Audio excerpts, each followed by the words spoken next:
covering all your favorite parts of the 50-yard fight. This is the Inside the Walls podcast with Zach Kyleman and Jim Mernier.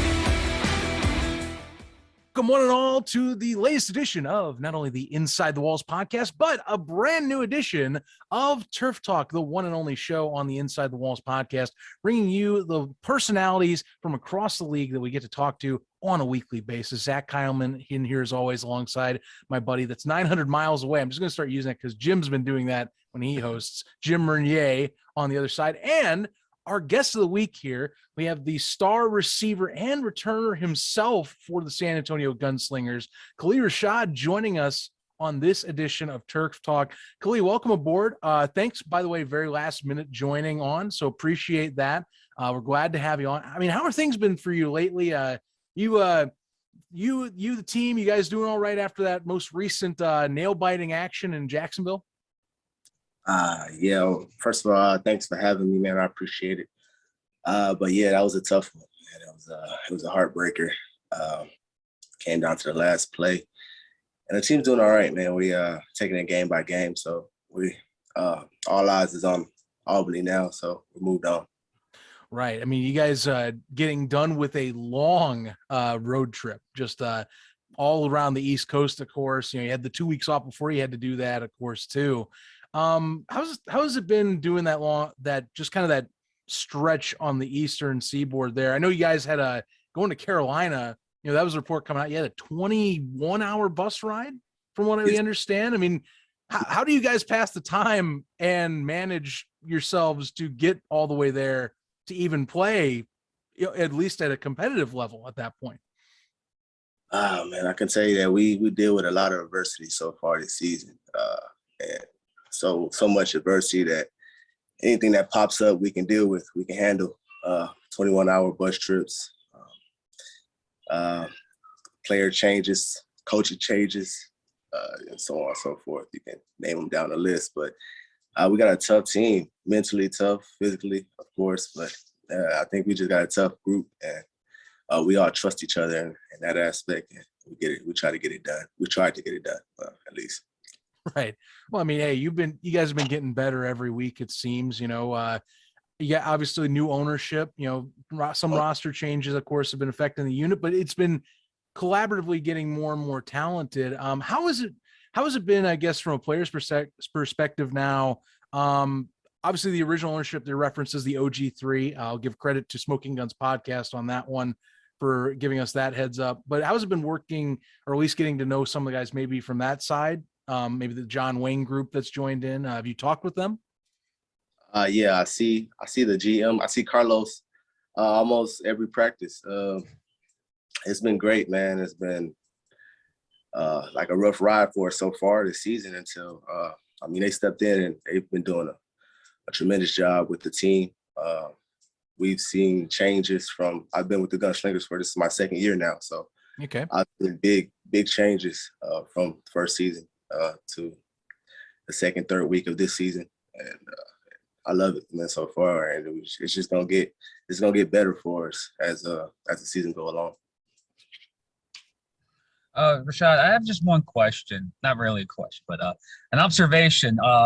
Do you know that teams are now not trying to kick the ball in your direction during kickoff?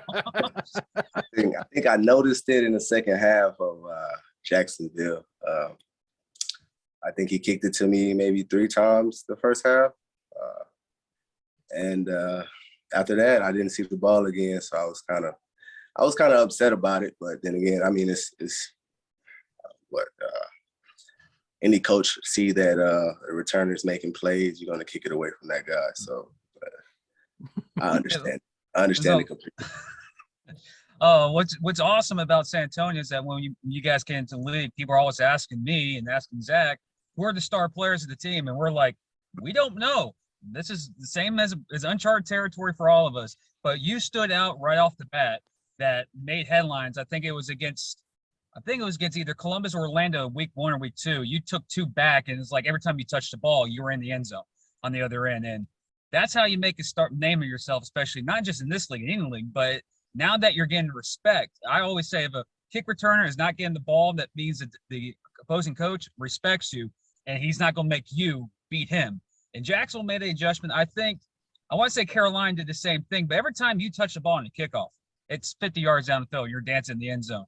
And when you made that notice, me and Zach knew you right off the bat. It's like, he's a star. The guys over at Smoking Guns podcast, like, watch out for this guy. He was doing it in the last year. He's doing it now, and you stood out, and you impressed me, impressed Zach to be the point, like, you are the star. Now you got Robert Kent doing his thing now.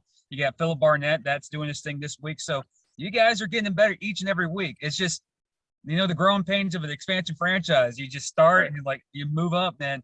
You gave Jacksonville a scare. You gave Columbus a scare, two traditional teams in this league.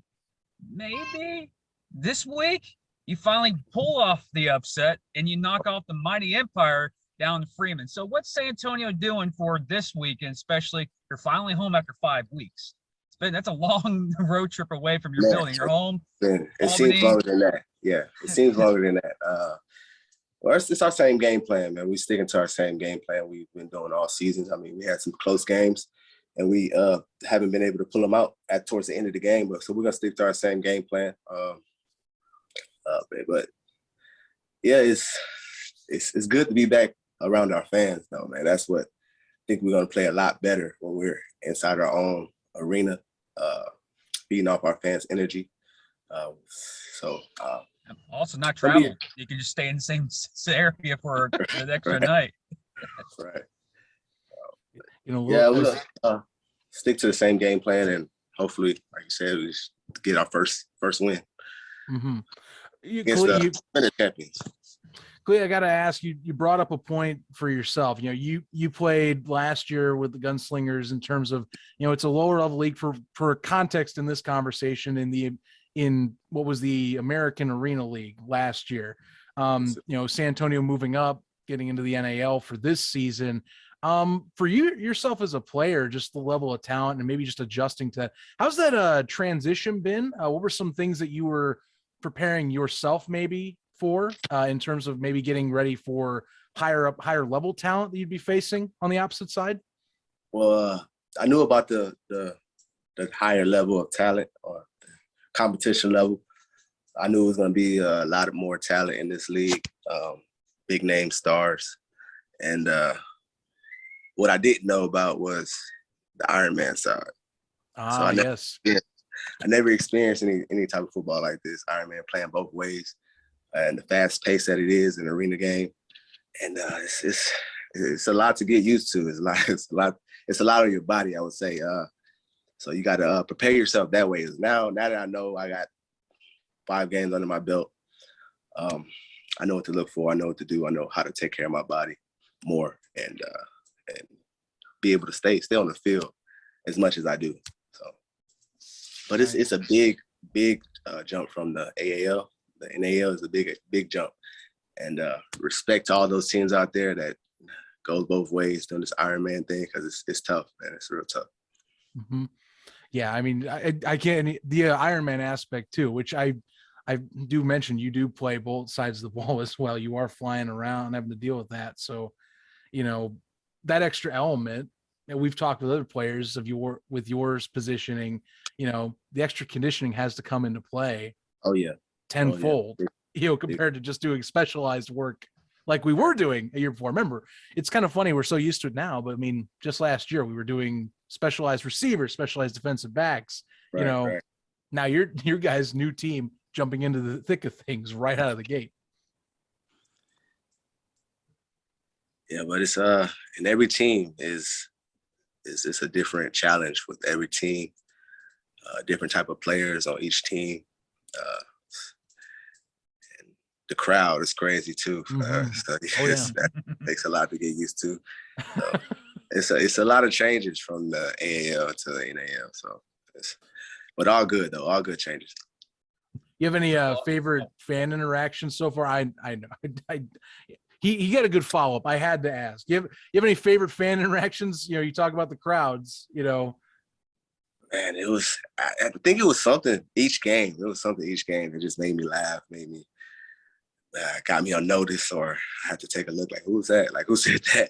It was just crazy things. I'm not going to say that they said, but it was some crazy stuff being said. And,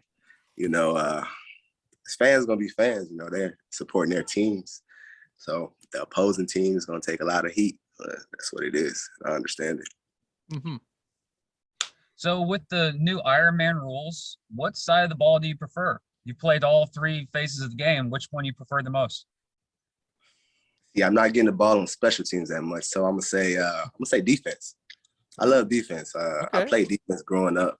I played corner and safety growing up, and transitioned into offense around my middle school to high school career. So I played defense mostly. All right, not bad. Kali, I gotta ask, just based on what I'm looking up, you have some experience overseas. Is that what I'm understanding?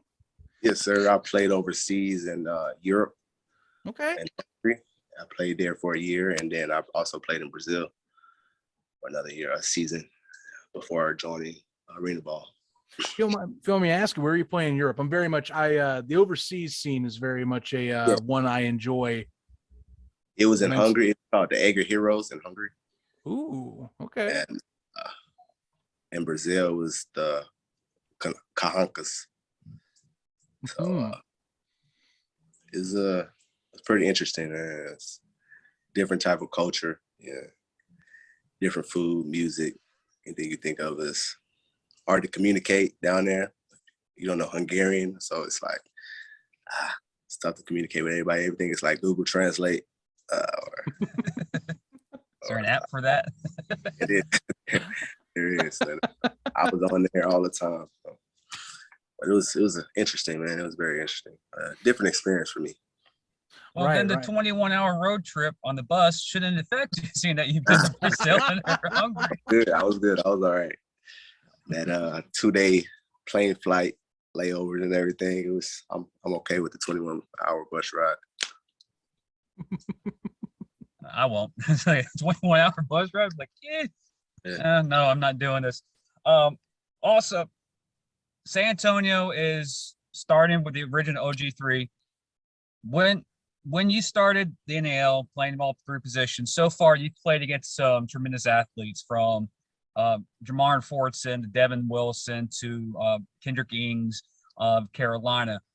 Who, and of course, I forgot Outlaw or Larry Beavers from Orlando. Mm-hmm. Who so far, in your opinion, has been the challenge for you? And you always look like, man, I can't wait to play that guy again because he brings the best out of me. Oh man, that's tough. Because each team has their own stars, respectfully, and we always say we got a saying that we're gonna spin the block, so we have to play those teams again, meet everybody again. They have to see us again, and every team, like we're on 5, so we have to see every team again, and I'm looking forward to seeing everybody. Like I want even though we played Orlando twice already, but Outlaw, he's a freak. Of course, Devin Wilson, he's always been what he does all the time, every game. He's always there. I can't just pinpoint one. I can't pick one. I just can't pick one. It's too many out there. But I would say more defensive side. Josh Jenkins, he's an animal. I love playing against that guy. It's just not one. It's multiple. It's multiple players, offensively and defensively. So, sorry, I can't just give you one, man. It's multiple. You're playing both sides. It's understandable. You're getting everybody all at once. So, I understand. There's good talent all around. Respect amongst players too. So. But I look forward to playing everybody again, man. I can't wait to get back in Orlando or Carolina, which is the #1 team right now. So we're looking forward to spinning the block, as we say. Mm-hmm. Well, sorry, Zach. I said, this week you guys have Darius Prince coming in from Albany. There you go. Also with Kenny Veal, you got Dwayne Hollis, 2 good defensive backs in the game. So you're going to be going up against another group of guys who are elite of the elite in the league. And that's a great competition. That's a lot of respect how you couldn't pick one individual. That just tells me that each team that you play has earned your respect, and now you just can't wait to play them again. Right, exactly. Yeah, I look forward to those guys up in Albany. I know they got a stacked team up there. And being a defender champions, you're going to have a team like that too. So it's going to be some star players up there, and I know that. We know that. But our focus is the same. Everybody plays football just like we do. They got to step on the field and take care of business just like we do. So we're not looking past them, but we're ready for them. You have that chip on your shoulder as well, guys being 0-5, looking for that first win, first right. NAL win, of course, too. Right. And you want to get, you want to have some respect and get the home crowd going. For yourself locally, how's it been getting people, getting the interest up on San Antonio? We have this football team, it's a city that has had so many, it hasn't had an NFL squad. It's had several alternative leagues come through the ringer through the years. Many a Commanders fans still exist, of course, in town. Right. The gun, like we mentioned, Smoking Guns, their origins are, the Commanders as well. So they know very much too. They've mentioned this on their shows, and we've loved both of us used to follow the AAF as well.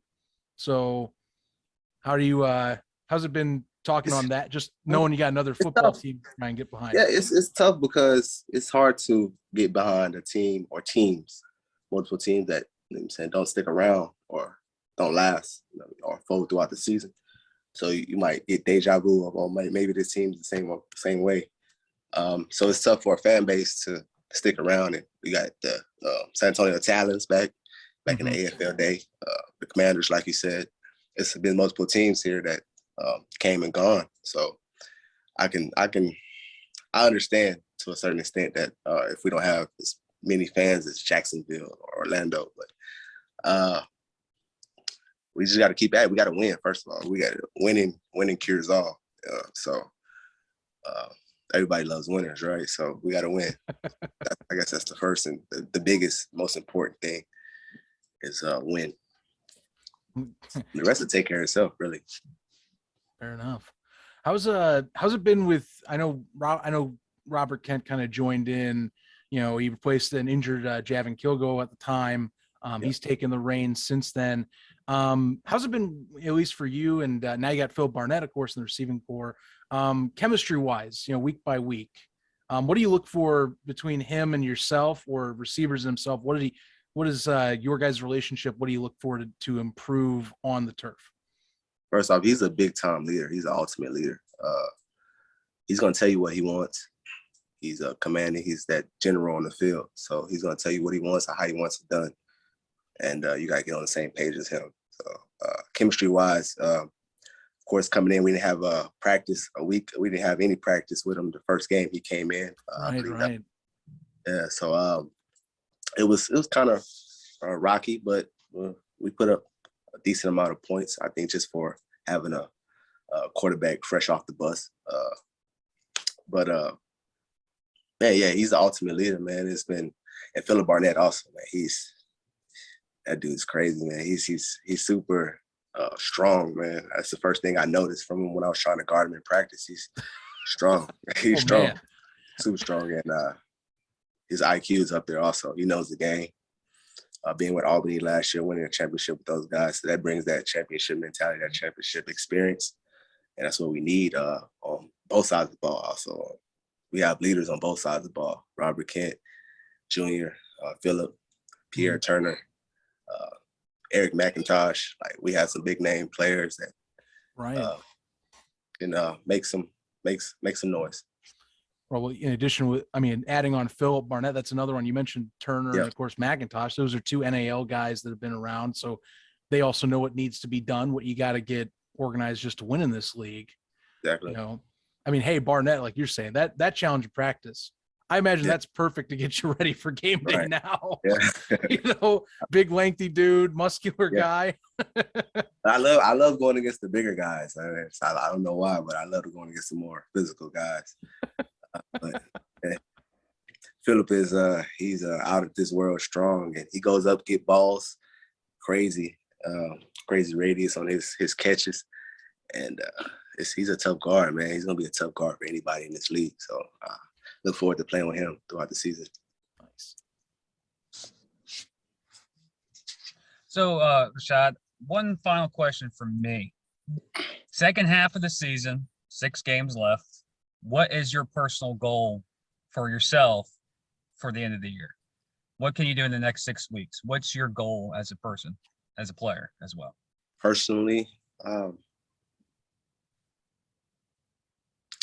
I got to become more of that vocal leader I see. I got to become more of the leader off the field, as far as in the locker room.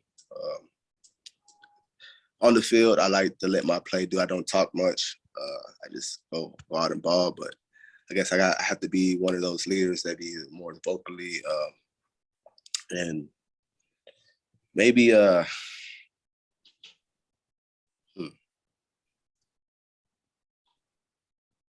defensive wise, I think I can get better defensively. Okay. Gave up some touchdowns, miscommunication. Personally, I think I can force more turnovers than I've had or than we've had. So be that defensive presence that I know I can be, and that leader that I know I can be vocally. So that's probably the most personal goal. Well, Kali, definitely appreciate you having on here. I'll end it with this little nugget for yourself. Just kind of reassessing Albany coming in this week. Before we leave, what are 2 things that you're looking for, at least that you guys need to do to take down the Empire, get that first upset in Freeman? First off, we have to lock in. I know towards the end of games, we've struggled with penalties and misassignments, miscommunication. So mentally, we have to lock in as far as fourth quarter crunch time. Got to drop them and do what you got to do. Secondly, is our energy. Our energy has to be high. So that means our fans have to be crazy. Our players, our coaches, everybody has to be high energy, and make it tough for them. Nothing easy. Oh yeah. They can't have anything easy. 1 play, 2 play drives. It can't be anything. We can't turn the ball over. So that's another thing that we've struggled at times. We've turned the ball over and put ourselves in positions, or we have to execute. Sometimes we got the ball on 1 yard line and couldn't score, couldn't punch it in, a penalty. Right. Throwing interceptions or fumbling the ball, or just devastating, just penalties and stuff like that. And we got to fix those things. Those 2 things are the biggest, though. Our energy and our mental focus. The rest will take care of itself. Awesome. Well, Kali, thanks again for joining the show. Really appreciate it. Wish you the best. Honestly, for me and Jim, again, we are serious. You have made really for, kicking things off for the Gunslingers. You've been a really impactful player out of the gate. We wish you the best. Continue with your continued success on that roster, and we're wishing that and hope that you guys get your first win sooner rather than later. Honestly, just for sake of that, But yeah, you guys, you can catch Kali Rashaad and the rest of the Gunslingers playing this weekend against the Albany Empire in San Antonio. Don't be if you're in the area, for sure, I wouldn't miss it. It should be fun. These guys have been playing better each week, getting more talented, and I bet it's going to be a shootout if I had to take a guess, knowing how these 2 have fired. That is Friday night coming up, or Saturday afternoon. Let me rephrase that. Saturday afternoon at 2 p.m. Central Time, 3 o'clock Eastern for all our East Coast NAL guys out there. For Kali Rashaad, for Jim Bernier, I'm Zach Common saying so long. Be sure to follow us on the social media pages you have it at InWallsPod. Again, that is at InWallsPod. Follow the Gunslingers, by the way. Look them up on Facebook, Instagram, and Twitter now. They've been trying to get a lot more posts out and about with the community. Kali, can we follow you anywhere on social that you like those listening to catch you on? Yeah, Facebook. I'm Kali Rashaad. Instagram, category _5. Sorry. All right. That's about it. But I appreciate y'all for having me, man. It's been a pleasure. And hopefully we can get our first win Saturday at 2:00. Guns up. Guns up. Absolutely. We will catch you guys watching you on the stream here on Saturday afternoon. And guys, be sure to catch us for tomorrow's episode. We'll be doing the final walkthrough. We'll give our prediction on that said game, along with the rest of the weekend slate coming on up. Thanks for tuning in, everybody. Catch you tomorrow. Enjoy week 8 in the NAL.